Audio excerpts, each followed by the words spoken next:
मूकं करोति वाचालं पङ्गुं लङ्घयते गिरिं यत्कृपात्तमहं वन्दे परमानन्दमाधवम्। श्रीमन्मदनगोपालं वृन्दारण्यपुरन्दरं श्रीगोविन्दं प्रपद्येऽहं दीनानुग्रहकारकम्। वन्दे मुकुन्दमरविन्ददलायताक्षं कुन्देन्दुशङ्खदशनं शिशुगोपवेशम् इन्द्रादिदेवगणवन्दितपादपीठं वृन्दावनालयमहं वसुदेवसूनुम्।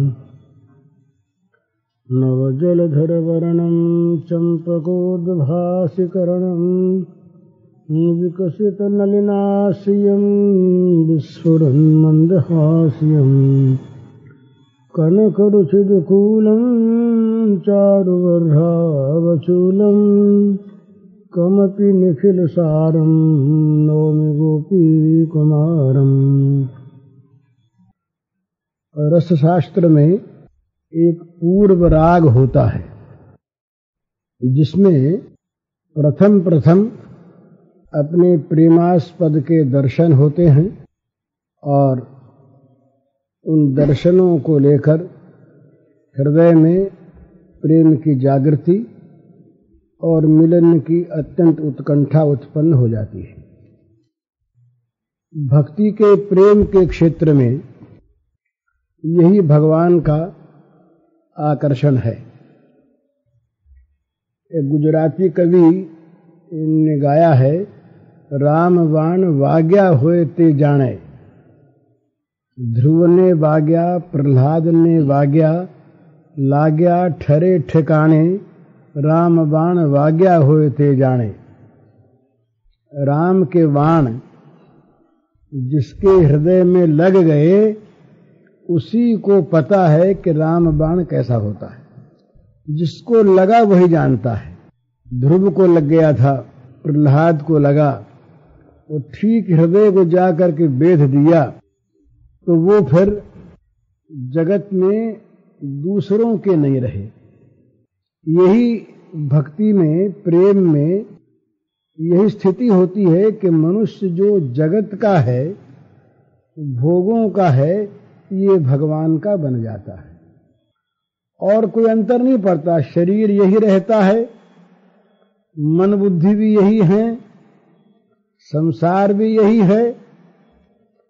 और जहां हमारा मन संसार के विषयों में आसक्त है, जहां हम भोगों के बन रहे हैं, उसके बदले हमारा मन प्रभु के चरणों में आसक्त हो जाता है और हम उनके बन जाते हैं।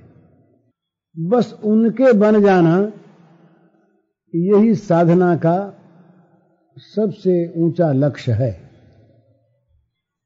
तुलसीदास जी महाराज तो कहते हैं कि तुम्हारी अनेकों जन्मों की बिगड़ी हुई अभी सुधर सकती है अगर तुम उनके बन जाओ।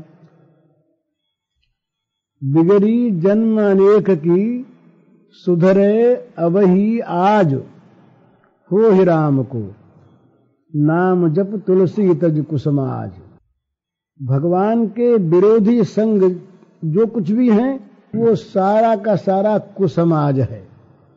चाहे वो मनुष्यों का हो, चाहे साहित्य का हो, चाहे किसी और संग का हो, खान पान का हो, वातावरण का हो, जो भगवान से विरोधी वो कुसंग, कुसमाज।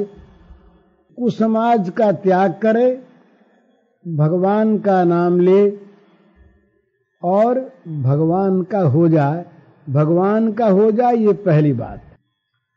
तो इस प्रेम के साम्राज्य में, भक्ति के क्षेत्र में जब मनुष्य भगवान की कृपा से स्थिति पर पहुंच जाता है कि जब जगत का, जगत के भोगों का उसके जीवन पर से आधिपत्य उठ जाता है। हम लोग तो जगत के भोगों के गुलाम हैं और वो गुलामी हमारी प्रत्यक्ष है। रात दिन स्वप्न में भी हम भोगों के भजन में, भोगों की सेवा में ही संलग्न रहते हैं। हमारा पढ़ना लिखना, हमारा भजन पूजन, हमारा साधन, हमारी उपासना, हमारा ज्ञान, ये सभी हमारे द्वारा नियुक्त होते हैं भोगों की सेवा में। ये जो भोगों की गुलामी है, ये जो संसार का दासत्व है, इस दासत्व से छूटकर हम भगवान के हो जाएं, ये साधना का लक्ष्य है। तो उसमें जब पहले जब भगवान की इस प्रकार की कोई दिव्य झांकी मन में आ जाती है तो क्या होता है, वो उन्मना हो जाता है। उसका जो मन है ना, वो उधर से हट जाता है। मन उधर से हट जाता है, इधर आ जाता है। तो जगत की सार संभाल, जगत के पदार्थों के लिए जो चिंता होती है, वो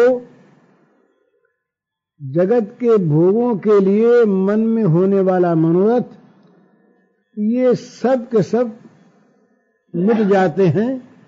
मनोरथ रहता है, मन में चिंता भी रहती है, चिंतन भी रहता है, आसक्ति भी रहती है, कामना भी रहती है, पर इन सब का विषय बदल जाता है।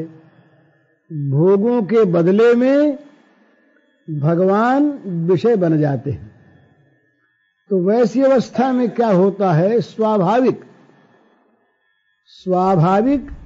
भोगों से विराग हो जाता है, भोगों की ओर से लापरवाही हो जाती है, भोगों की ओर से चित्त में एक अनास्था हो जाती है।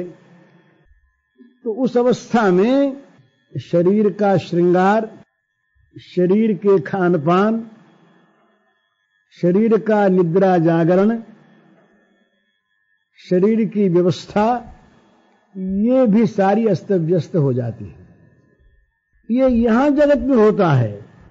हम जब किसी एक विषय में संलग्न हो जाते हैं, उसको प्राप्त करने के लिए या उसकी रक्षा के लिए, तो हम खान पान भूल जाते हैं। हमने देखा है बंबई में सट्टे वालों को, वो आखर वाखर वाले रातों जागा करते हैं, घर नहीं याद आता, स्त्री को भूल जाते हैं, मां को भूल जाते हैं, खान पान भूल जाते हैं। स्वाभाविक किसी के घर में किसी का पुत्र बीमार हो तो उसे क्या शरीर के कपड़ों की संभाल रहती है, सुध बुध रहती है? वो क्या अपने को सजा सकता है? अपने किसी काम को दत्तचित्त होकर के कर सकता है? नहीं कर सकता। उसके हृदय में एक व्याकुलता है, उसके प्राणों में एक अकुलाहट है। तो वो चाहता है किसी प्रकार से मेरा ये प्यारा पुत्र बच जाए, इसका जीवन संरक्षित हो जाए। इसी प्रकार जब भगवान को प्राप्त करने के लिए प्राण हाहाकार कर उठते हैं, प्राणों में एक वेदना, एक यंत्रणा, एक व्यथा पैदा हो जाती है, एक पीड़ा आ जाती है, तो वो पीड़ा, वो वेदना सारी बाहरी व्यवस्थाओं में अस्वस्थता ला देती है। कौन संभाल करे, कौन देखे? प्रियतम से मिलने को जिसके प्राण कर रहे हाहाकार, जिसके प्राण हाहाकार कर उठते हैं, वो ये नहीं देखता कि कितनी दूर जाना है और मार्ग में क्या क्या कष्ट है और किस किस प्रकार से हमें मार्ग तय करना पड़ेगा, यहाँ के सुखों का क्या होगा, यहाँ के आराम का क्या होगा। ये सारी बातें वो भूल जाता है और वो बस पागल सा होकर दौड़ पड़ता उस तरफ। इस दौड़ पड़ने का अर्थ दौड़ना ही नहीं है, दौड़ता है मन, शरीर चाहे एक जगह पड़ा रह जाए, अवसन्न हो जाए, मूर्छित हो जाए, उसका शरीर का भान न रहे। तो अभी जो आपने ये सुनाना पद, ये श्री राधिका जी के पूर्व राग का पद है। श्री कृष्ण को प्रथम बार देख करके उनकी क्या स्थिति हुई है, इस स्थिति का इसमें जरा सा दिग्दर्शन है। और ये स्थिति प्रत्येक साधक की, जो भी भगवान की तरफ आकृष्ट हो जाता है, होती है। चैतन्य महाप्रभु न्याय शास्त्र के महान पंडित, न्याय के पंडित, जहां भावुकता को स्थान नहीं है, जहां तर्क ही तर्क है। न्याय में भावुकता नहीं है, श्रद्धा नहीं है, वहां तो केवल तर्क है। न्याय के महान पंडित चैतन्य, निमाई पंडित उनका नाम था। चैतन्य पीछे हुआ। निमाई पंडित जब भगवान की तरफ आकृष्ट हुए तो उनका पांडित्य भूल गया। पढ़ाने बैठते वो न्याय शास्त्र और कीर्तन करने लगते भगवान के प्यारे नाम का। ये स्थिति उनकी पाठशाला में हो गई। विद्यार्थियों के सामने विद्यार्थी हंसी करने लगे कि गुरुजी पागल हो गए, गुरुजी को क्या हो गया। और जब वो ज्यादा आकर्षण हुआ तो विष्णु प्रिया देवी, उन्होंने उनका त्याग कर दिया और रात को विष्णु प्रिया को छोड़कर चल दिए। बुद्ध भी गए थे ऐसे ही। जब वहां की बुलाहट आती है और जब वहां के लिए प्राण छटपटाते हैं तो यहां का कोई बंधन उसे फिर बांध कर रख नहीं सकता। ये बंधन तो तभी तक हैं जब तक हम इन बंधनों को स्वयमेव बांध रखना चाहते हैं। कहते हैं छूटना चाहते हैं, पर बंधन छोड़ने के लिए हम नए नए बंधन लगा लेते हैं। गांठ खोलना चाहते हैं और गांठ को और गहरी कर लेते हैं, चाहे वो किसी नाम से करें। लेकिन जब वो भगवान की तरफ, वहां की तरफ चित्त में एक आकर्षण पैदा हो जाता है, उसके बाद ये गांठें अपने आप टूट जाती हैं। उनके गुणों की, उनके सौंदर्य की मन में झांकी हो जानी चाहिए। आत्मा रामाश्रमणया निर्ग्रंथा रत्रुक्रमे कुर्वंत हेतु की भक्ति मिथुम भूत गुणो हरि। भागवतकार कहते हैं कि संसार के मामूली विषयों की तो बात ही क्या है, जो आत्मा में रमण करने वाले मुनि लोग हैं, आत्मा राम मुनि, और जिनके हृदय की सारी ग्रंथियां टूट चुकी, अथवा जिन लोगों ने ग्रंथों का भार उतार दिया। ग्रंथों का भी एक भार होता है। ग्रंथों का भार उतर गया या सारी गांठें खुल गईं। इस प्रकार के जो आत्माराम मुनि हैं, वे आत्माराम मुनि भी कुर्वंत हेतु की भक्ति, बिना किसी कारण के भगवान की प्रीति करने को, भक्ति करने को बाध्य होते हैं। क्यों होते हैं? इत्थम भूत गुणो हरि। उन भगवान में इस प्रकार के गुण हैं कि उन गुणों की झांकी होते ही वो अपने आप को अपनी स्थिति में रख नहीं सकते। तो भगवत कृपा से, भगवान के अनुग्रह से, अच्छे प्रेमी पुरुषों के संग से यदि हमारा मन कभी भगवान की तरफ खिंच जाए, कभी उनकी किसी प्रकार की झांकी हो जाए, तो ये सर्वोत्तम साधन है। ये फिर मनुष्य के ये किसी प्रकार के जो बाधा विघ्न हैं, ये रहते नहीं हैं। बस मन उस तरफ एक बार खिंचना चाहिए। मच्चित्त सर्वदुर्गाणि मत प्रसादा तरिष्यसि। मच्चित्त, बस भगवान में चित्त हमारा आकर्षित हो जाए, भगवान की ओर चित्त खिंच जाए, इसके बाद जितनी भी मार्ग की बाधाएं हैं, जितने भी विघ्न हैं, वे सारे विघ्न भगवान की कृपा से अपने आप लांघे जा सकते हैं। भगवान ने स्वयं कहा, मत प्रसादात् तरिष्यसि, मेरी कृपा से तुम्हें लांघना पड़ेगा नहीं उनको। पंगुम लंघयते गिरम, पंगुल आदमी भी पहाड़ को लांघ जाए उनकी कृपा से। उनकी कृपा से क्या नहीं हो सकता। तो भगवान की तरफ हमारे चित्त का आकर्षण हो, इसीलिए ये भक्ति का श्रवण पहले होता है, भगवान के गुणों का श्रवण। ये दो चीज बड़ी आवश्यक है भला मनुष्य के लिए साधना में, श्रवण और कीर्तन, सुनना और कहना। श्रवणनी और कथा नहीं सुनी हो, रसना और न गई हो, ये दो चीज। तुलसीदास जी महाराज ने प्रतिज्ञा कर ली कि अपने जीवन में मैं कानों से दूसरी बात सुनूंगा नहीं और जीभ से दूसरी बात कहूंगा नहीं। परम साधन है ये, जिसकी जिह्वा निरंतर भगवान का नाम गुणगान करती रहे और जिसके कानों में निरंतर भगवान के नाम गुण आते रहें, उनसे बढ़कर कौन भाग्यवान होगा।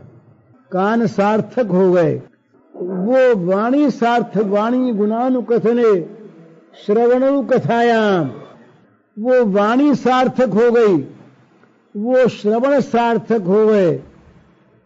जिन श्रवणों में, वो तो कहा है कि भाई जिनके कानों में भगवान के गुण नहीं जाते उनके कान कैसे हैं, तो कहा वो सांप के बिल हैं। जैसे अंदर किसी बिल में सांप जाके घुस जाता है, सांप अपना बिल नहीं बनाता, ये दूसरे के बिलों में घुसा करता है। सांप चूहे के बिल में घुस गया, चूहा बेचारा भाग गया, वो चूहे को खा गया सांप, और सांप रह जाता अंदर। इसी प्रकार ये हमारे कान जो हैं, ये हैं तो भगवत गुणानुवाद सुनने के लिए, कान मिले इसलिए हैं। और कानों को अगर हमने सुनाया संसार का स्वरूप, भगवान की निंदा, भगवत विरोधी बातें, तो क्या होगा कि अंदर जा जाके सांप घुसते हैं। फिर इस सांप का बिल बन गया वो कान, जिस कान में भगवान का गुण न जाकर संसार की बात जाती है। और जीभ के लिए कहा कि वो जीभ तो मेंढक की जीभ है। बरसात में सुना होगा मेंढक कर बहुत बोला करते हैं। इसी प्रकार जिसकी जीभ भगवान का गुणगान नहीं करती, वो तो मेंढक की जीभ है। बल्कि एक जगह तो कहा कि वो विशोदगारिणी है, माने विष उगलने वाली, जहर उगलने वाली।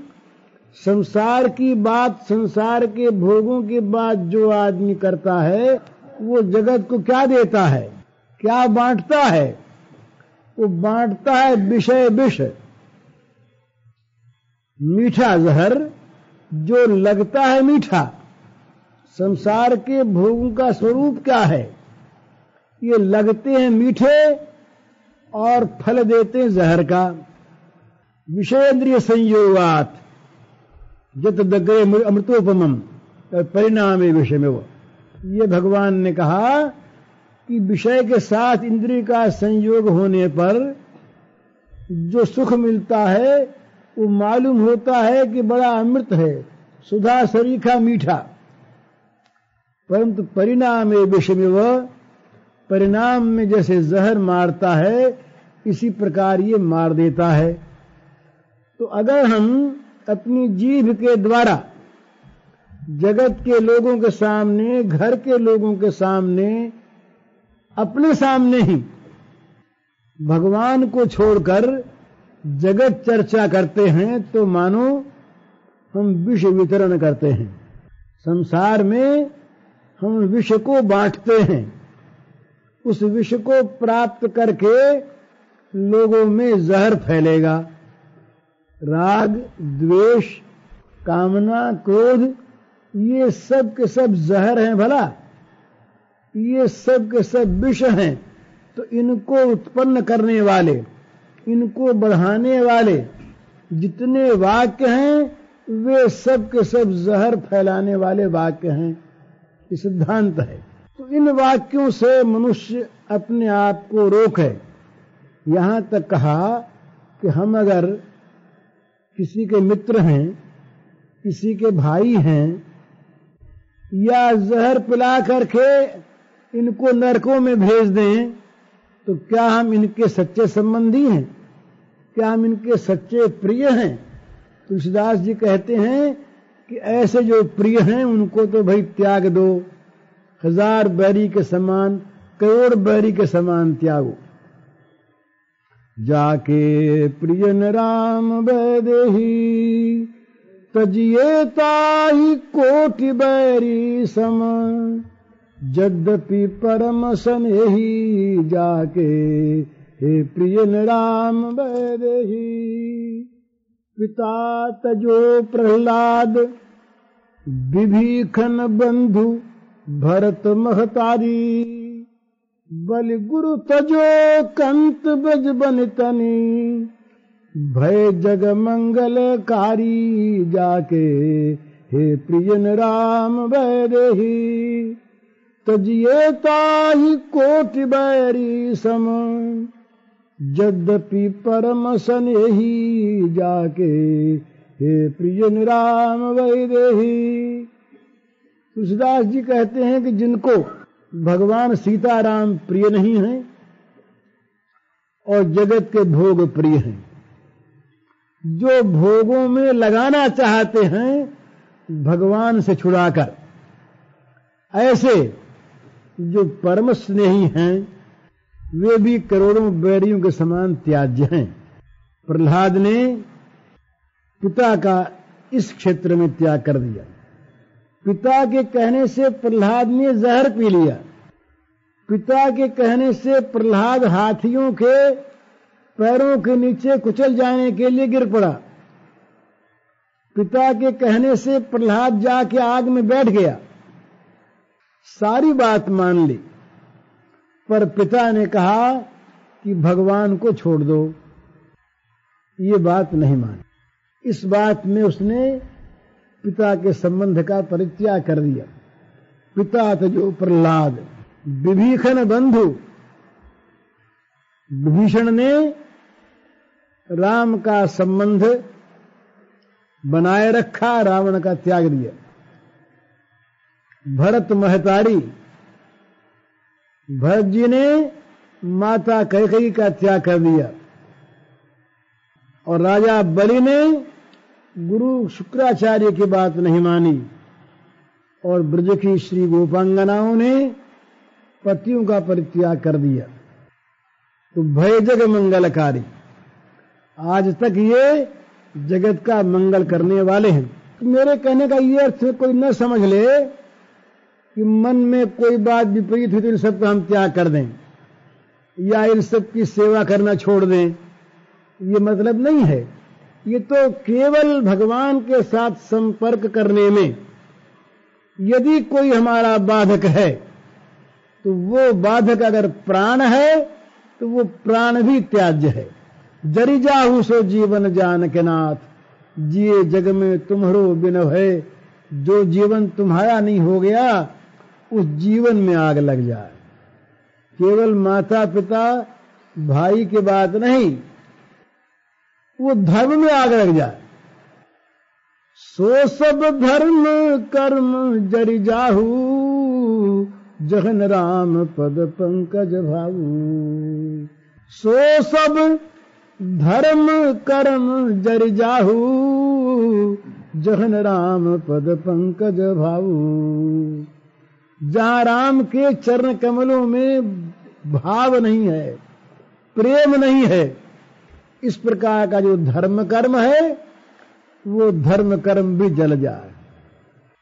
चहुन सुगति सुमति संपत्ति कछु, रिधि सिधि विपुल बड़ाई, हेतु रहित अनुराग राम पद, बढ़ अनुदिन अधिकाई। तुलसीदास जी कहते हैं कि न तो मैं चाहता हूं सदगति, न मैं चाहता हूं सन्मति, न संपत्ति, न रिद्धि सिद्धि, और न संसार में सदा रहने वाली बहुत बड़ी कीर्ति।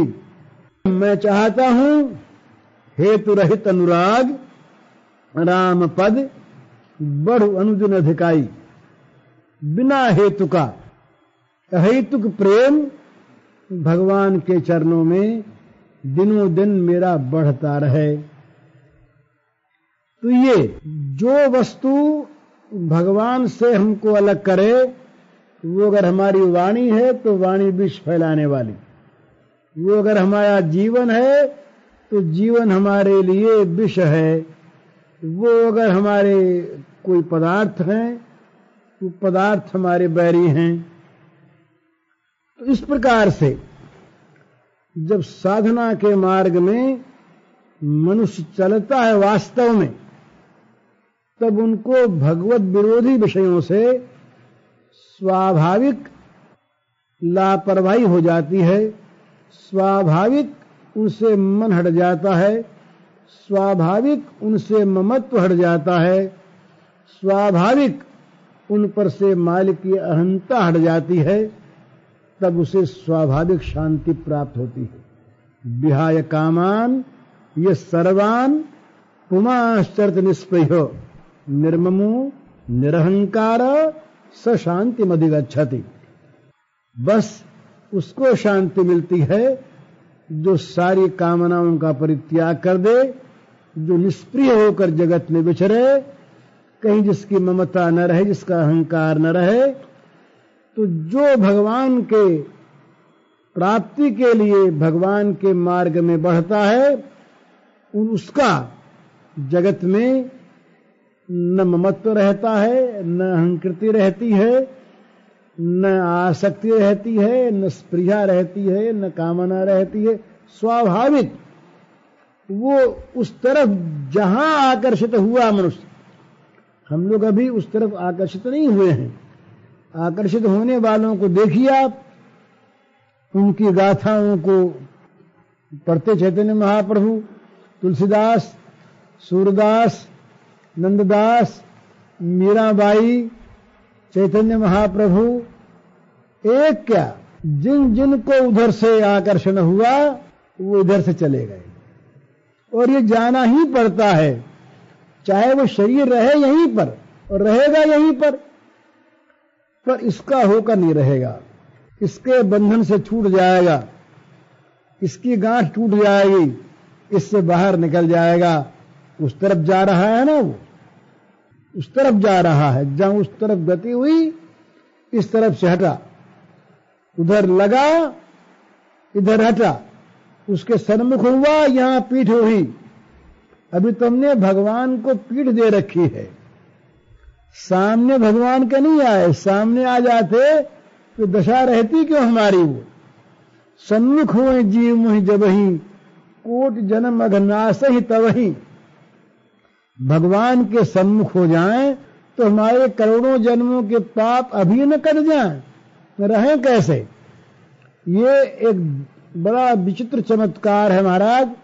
किसी के जीवन में जब होता है तब पता लगता है कि जहां बड़ा भारी मोह था, जहां बड़ी ममता थी, जहां बड़ा बंधन था, वहां बिल्कुल कट जाता है। उस तरफ देखने की कभी इच्छा नहीं होती, वो चीज याद नहीं आती, उससे मन बिल्कुल अलग हो जाता है और उस तरफ एकदम अनुरक्त हो जाता है। ये स्वाभाविक होता है। जगत में हम देखते हैं किसी विषय में हमारा मन अत्यंत संलग्न हो जाने पर अन्य विषयों से हट जाता है, लेकिन उसमें भी रहता नहीं। और ये भगवान का जो विषय है ये इस प्रकार का है कि इधर जो लगा वो इधर से हटेगा ही हटेगा ही। वो लगने का जब मन में निश्चय हो जाता है, हट जाता है। वेदांत की प्रक्रियाओं में साधन बताए हैं पहले 4, उनका नाम है साधन चतुष्टय। उसमें सबसे पहली चीज है विचार, विवेक। यदि विवेक हो गया तो वैराग्य होगा ही। विवेक का अर्थ क्या है? जगत के स्वरूप का और भगवान के स्वरूप का अंतर समझ में आ जाए। ये मनुष्य जान ले कि हम जिसको अमृत समझ के सेवन कर रहे थे वो तो जहर था, हम जिसको नित्य मान करके सेवन कर रहे थे वो तो मौत है, मौत के मुंह में बैठी हुई चीज है। हम जिसको पवित्र मानते थे वो महान अपवित्र है। हम जिसको सुख मानते थे उसका नाम सुख है पर है महान दुख।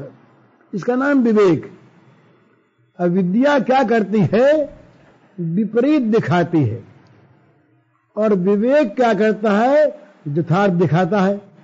ये अंतर है। जगत में जो हमें सुख, शांति, पवित्रता, नित्यता, दिव्यता, पूर्णता ये भास रहा है ना, इसका अर्थ यही है कि हमारी आंखें, हमारा ज्ञान विपरीत दर्शी हो रहा है कुछ दिखता उल्टा। तो इसी उल्टेपन को, इसी विपर्य ज्ञान को हटाने के लिए विवेक की आवश्यकता होती है। विवेक क्या करता है? आंखों को बना देता है यथार्थ देखने वाली, जैसी वस्तु वैसी दिखती है। उसके बाद फिर जगत सुखमय नहीं दिखता, उसके बाद फिर भोगों में आकर्षण नहीं रहता, उसके बाद जगत में मन नहीं अटकता, स्वाभाविक बस इनसे विराग हो जाता है, और इनके विराग में एक सुख मिलता है। अभी जैसे इनके राग में और प्राप्ति में सुख है, उसके बाद विराग में एक रसानुभूति होती है। वैराग्य राग रसिको भव, ये कहा है श्रीमद् भागवत के महात्म्य में कि वैराग्य के, राग के रसिक बन जाओ। उसमें एक रस है, विराग में एक रस है, उस रस के रसिक बनो। भोग रसिक नहीं, विराग रस रसिक। कौन बनता है विराग रसिक? जो भगवान के प्रेम में अनुरक्त है, उसको संसार के भोगों से विराग होता है, उस विराग में रसानुभूति होती है। रस तो है उनका प्रेम का, पर ये छूट जाता है ना, तो ये बड़ा अंतर है। भला इसके छूटने भी तुमको दुख होता है, छूटने की संभावना में दुख है, छूटने की बात सुनकर दुख। किसी से कोई कह दे कि तुमको इस घर से निकाल देंगे, निकलना पड़ेगा भाई, सुना हमने ऐसा। चाहे निकलना पड़े पर दुख तो हो गया। अरे हमारा घर, निकलेंगे कैसे? और कहीं ये मन में आ जाए, समझ में आ जाए, इस घर से निकलने पर बड़ा सुंदर घर मिलेगा जहां सुख ही सुख है, इससे बड़ा सुख है, तो फिर चाहेगा जल्दी निकलें, आपत्ति क्या है? और निकलने में सुख होगा। ये विवेक है। हमें जहां संसार की एक एक वस्तु के छूटने में, छूटने की आशंका में, छूटने की संभावना में दुख होता है, उसके बाद छूटने में सुख होगा, रस आएगा। क्यों? कि वो प्राप्त होता है। तो जब भगवान की ओर से किसी प्रकार का आकर्षण हमारे मन में हो जाता है, वास्तविक, केवल सपने की बात नहीं, देखा देखी की चीज नहीं, कौतूहल की चीज नहीं, वास्तव में हमारा चित्त भगवान की ओर एक बार खिंच जाए वास्तव में, तो भगवान में एक इस प्रकार की स्वाभाविक वृत्ति है कि वो छोड़ना नहीं जानते हैं। पकड़ना तो जानते हैं, पर पकड़ लेने के बाद अगर हम चाहें कि हम उनको उनसे छुड़ा लें तो छुड़ा नहीं सकते हम। वो अगर छोड़ के कहीं जाते हैं तो छोड़ के भी नहीं जा सकते, वो फिर मन में बस जाते हैं, बाहर से भले चले जाएं। जहां जहां पर किसी भी प्रेमी को भगवान छोड़ के गए हैं, उसके मन में निरंतर रहकर छोड़ने की लीला की है। इसीलिए ब्रज की गोपियों ने कहा कि हमारे श्याम सुंदर तो कभी ब्रज छोड़कर एक पैर गए ही नहीं। वृंदावनम परित्यज्य पाद मेखम न गच्छति, एक पैर नहीं गए। तुम कहते हो मथुरा में रहते हैं, वो मथुरा में क्या और रहते होंगे। हमारे श्याम सुंदर तो रात दिन हमारे पास ही रहते हैं, कभी गए ही नहीं कहीं। वो जा सकते नहीं, वो तो हमारे हैं, वो जाएंगे कैसे, वो नहीं जा सकते। जाते हैं ये और हैं। कल जन्माष्टमी है, कल या परसों जब होगी तो ये हम ब्रज के बाद अगर याद है सुनाएंगे आपको कि ब्रज के जो ठाकुर थे, ये भक्त लोग मानते हैं कि वो तो गए ही नहीं। ब्रज के ठाकुर जो हैं ये तो वसुदेव जी उनको छोड़ गए, और जो गए वो जो छोड़ गए वो वही गए। ब्रज वाले न तो गए और न आए। ये ब्रज के भक्त प्रेमियों का ऐसा अनुभव है, और उसमें युक्ति देते हैं। वो युक्ति है उसमें, भागवत की युक्ति। तो मतलब कहें का ये है, वो तो अलग प्रसंग है। ये साधना की बात है कि भगवान छोड़ना नहीं जानते। एक बार हम भगवान को अपना हाथ पकड़ा दें, फिर हम छोड़ना चाहेंगे, भगवान छोड़ेगा नहीं। पर हाथ पकड़ाने पर दशा क्या होगी हमारी, इधर से हाथ छूट जाएगा। उनसे जहां हाथ पकड़ाया इधर हाथ छूटा, दोनों तरफ हाथ नहीं रहेगा। भगवान हाथ पकड़ते तब हैं जब इधर छूट जाता है, और जब भगवान पकड़ते हैं तो इधर छूट जाता है। ये नियम समझ लीजिए। ये भोग प्रेम और भगवत प्रेम दोनों साथ साथ कभी रहते नहीं। ये नियम है।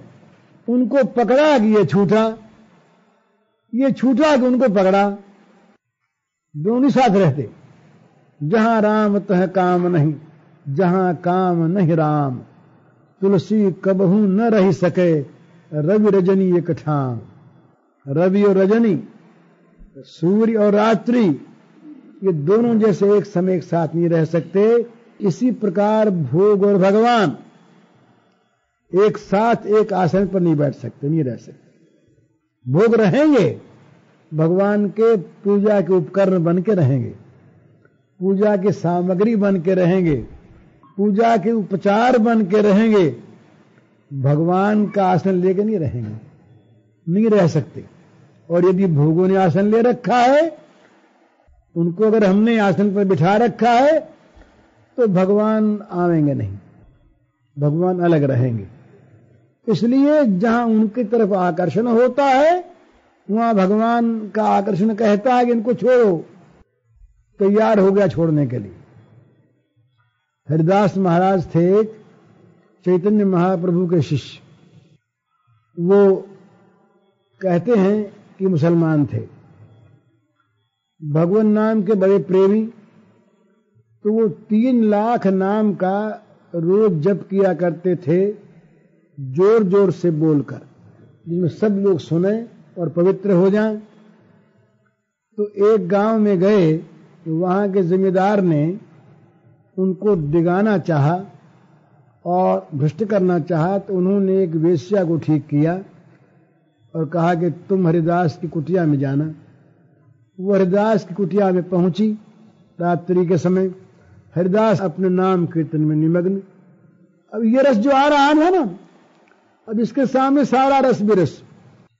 जो मुझे राम लागते मीठे, तो नवरस खटरस अनरस भय जाते सब सीठे। उनको रस आ रहा था दूसरा, कि बिचारी रात भर बैठी रही, नाम सुनती रही, इन्होंने उसकी तरफ झांका ही नहीं, देखा ही नहीं। सवेरे उठे तब बोले, भाई तू तो रात को आई बैठी रही, पर हमको तो फुर्सत नहीं मिली, अब क्या करें, तुमसे कब बात करते। तो बोले फिर आऊं। बोले तुम्हारी इच्छा। वो बेचारी फिर रात को आई, यहां तो वही काम, रात भर फिर बैठी, नाम सुना, महात्मा का संग, बड़ा अंतर पड़ा, अंतकरण पवित्र होने लगा। इस सवेरे फिर उठे, तीसरे दिन 2 रात भी थी, फिर वही बात कही, बोले भाई क्या करें, हमको तो फुर्सत मिली नहीं। फुर्सत इनको कब मिले? 3 लाख नाम जप करें रात दिन में और उसमें आवे इनको रस, फुर्सत कैसे ही मिले? न मन जाए न समय पास, कुछ नहीं। वो बेचारी हैरान हो गई, लौट गई। उसके बाद जिम्मेदार ने बुलाया, भाई क्या हुआ? उसने कहा भाई मैं तो गई थी, तो वहां बड़ा सुंदर कीर्तन होता, मेरा तो मन उसमें लग गया, वो मुझसे बोले ही नहीं, तो मैं तो आगे बोला अच्छा फिर जाओ। आज उत्साहित क्या फिर गई, आज वो पवित्र होकर के आई, मन उसका पवित्र हो गया, आकर के बैठ गई, सुनने लगे बड़े आनंद से, भगवान नाम सुना रात भर। प्रातः काल उठते ही महाराज के और चरणों में गिर पड़ी। कहा महाराज मैं बड़ी पापिनी, मैं तो आपके महान व्रत को नष्ट करने आई थी, और आप महान हैं, आप संत हैं, पर ये बताइए आपको क्या मिला हुआ है? आपको कौन सी वस्तु प्राप्त है जिसमें इतना रस आ रहा है कि आप किसी तरफ झांकते ही नहीं? तो वो रस बताइए। तो कहा भाई वो रस उसको मिलता है जिसको यहां का रस सारा विरस लगता है। तो बोले आप मुझको बताइए, मैं जो जो कुछ कहें सो तैयार। तो कहा तुम तैयार हो? बोले हाँ तैयार।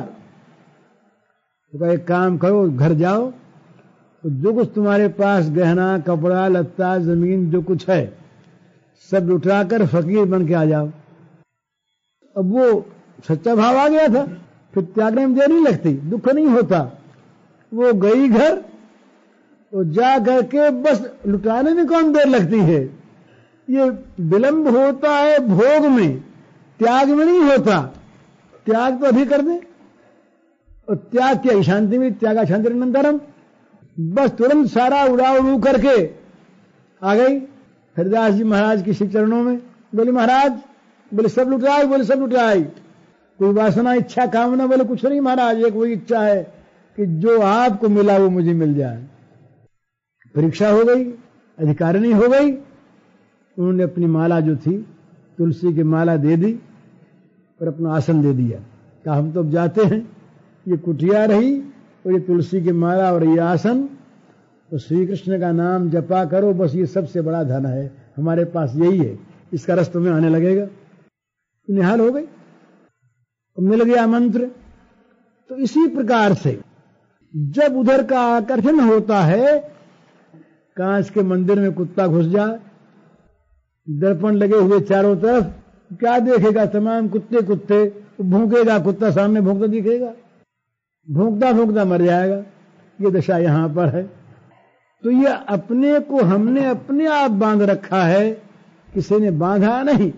जब उधर का आकर्षण हुआ सच्चा, तो न इसे टूटने में देर लगती है, न टूटने में डर लगता है, और न इसके टूटने में किसी प्रकार की बाधा आती है, अर्चना आती, कुछ नहीं आती।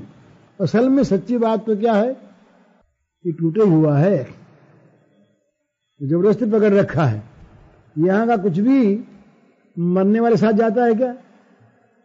यहां का ये घर द्वार, ये हवेली, मकान, नोरा, जमीन, कपड़ा लत्ता, पेटी, गहना कपड़ा, भाई बंद, ये सब संबंधी क्या होता है?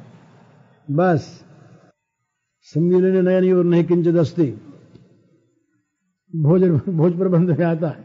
आंख मूंदे की कुछ भी नहीं, पंडित जी ने समस्या पूर्ण कर दी। आंख मिची की कुछ भी नहीं, जब तक खुली आंख तब तक सारा। तो अंत ही तो ही तजेंगे पामर, तू न तजे अब ही ते। ये छूटा ही हुआ है, छूटने ही वाला है। इसको लेकर के और इतना मोह, इतना आकर्षण, इतनी ममता, ये क्यों? ये केवल हमारा अभाग्य है, केवल हमारा अज्ञान है, केवल हमारी ये जगत की आसक्ति है, जो हमें रात दिन सुख की ओर से, अत्यंत सुख की ओर से हटाकर महान दुख की ओर हमको लगाए हुए है। इसलिए ये महात्माओं के द्वारा श्रवण करे, पहले भगवान की गुण गाथा को सुने और सुन करके उन्हीं बातों को कहे। अकेले में वही कहे, 2 भाई मिले तो वही बात कहे, 2 बहनें मिले तो वही बात कहे, उसी की बात, उसी की चर्चा, और कोई बात नहीं, दूसरी बात अच्छी न लगे। ललित किशोरी पार लगावे माया की सरिता बहती। ललित किशोरी और ललित माधुरी ये भाई थे, कुंदन लाल और फुंदन लाल शाह थे इसके लखनऊ के। जाके वृंदावन रह गए। एक का नाम पर ललित किशोरी और एक का नाम ललित माधुरी। ललित किशोरी जी ने गाया ये, नहीं सुहावे जग की बातें दिलवर की चर्चा सहती। ललित किशोरी पार लगावे माया की सरिता बहती। दूसरी बात करने लगे, घर के लोग आए थे, कहा दूसरी बात मत करो, हमारे प्रियतम की बात के सिवा हमें और बात भाई सुहाती नहीं, भाती अच्छी नहीं लगती। क्यों नहीं भाती? क्या कहीं बह गए तो? यहां तो माया की नदी बह रही है, इस नदी में बहना बड़ा सहज, जरा सा पैर फिसला के गिरे कि बहे। तो और बात सुनना नहीं चाहते। नहीं सुहावे जग की बातें, एक दिलवर की चर्चा सहती। दिलवर जो हमारे प्राण प्रियतम हैं श्री कृष्ण, उनकी बात कहनी हो तो कहो और कोई बात कहो मत। इस प्रकार से सुनने में बहरा हो जाए और बोलने में गूंगा हो जाए। दूसरी बात कहे नहीं, दूसरी बात सुने नहीं। ये श्रवण कीर्तन, ये भक्ति में भी पहली चीज है दो। ये श्रवणम कीर्तनम विष्णु स्मरणम पादसेवनम अर्चनम वंदनम दास्यम सख्यम आत्मनिवेदनम। ये नवधा भक्ति में ये पहली भक्ति श्रवण है। भगवान का गुण, भगवान की लीला कथा, भगवान का नाम निरंतर प्रेम से सुनता रहे। जगत की चर्चा भूल जाए, छोड़ दे। कहते हैं अन्येषु दोष गुण चिंतन मासु मुक्त्वा लीला कथा रसमो नितराम पिबत्वम। गोकर्ण जी महाराज ने कहा कि भाई दूसरों के दोष गुण दोनों को तुरंत छोड़ दो। अन्येषु दोष गुण चिंतन मासु मुक्त्वा, दूसरों के दोष गुणों के चिंतन को, दोषों के भी और गुणों के चिंतन को तुरंत छोड़ दो। और जो भगवान की मधुर लीला कथा है उसके रस को निरंतर तुम पीते रहो।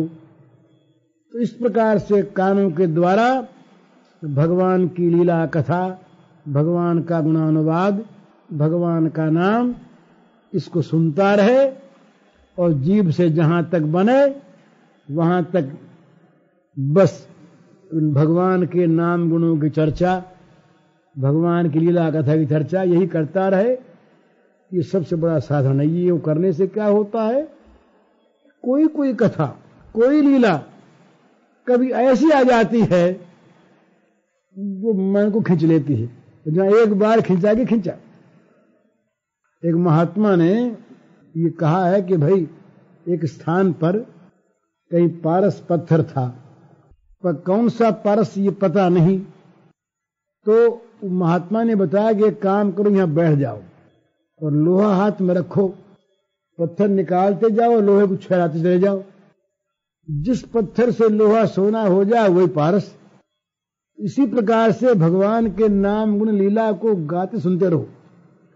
कोई ऐसी आ जाएगी, राम नाम जपते रहो जब लग घट में प्राण, कबहू दीन दयाल के भनक पड़ेगी कान। कोई ऐसी घटना हो गई, ऐसी लीला आ गई, तुरंत काम बन गया। नरसिंह जी महाराज रहे, वो जाते थे रोज कीर्तन में, भजन में। घर में कोई था नहीं, वो मामा का लड़का था, उनके घर में रहते थे। मैं मेरे भाई के घर में, भौजाई थी, वो बेचारी सहती बहुत थी। ये कभी रात को 1 बजे आवे, कभी 2 बजे आवे, कभी आवे नहीं, कभी दोपहर को आवे, बेचारे सो लिए बैठे रहे। अब कभी कभी आदमी झुंझलाहट आई जाती है। एक दिन ये बड़े देर से आए तो वो बोली कि कहाँ गए थे? बोले भगवान के कीर्तन में गए थे। बोले इतनी देर? बोले बड़ा आनंद आया भाभी, वहां पर बड़ी मौज थी, हम तो कीर्तन में लग गए। बोले इतना प्रेम भगवान से हो तो भगवान से मिल कराओ। भाभी ने ताना मार दिया। बोले अच्छा भाभी, अब तो मिलकर ही आवेंगे। निकल गए और काम बन गया। इसके बाद नरसिंह जी गए, जा करके जूनागढ़ से दूर पर 18 या 20 मील पर एक शिव जी का मंदिर है।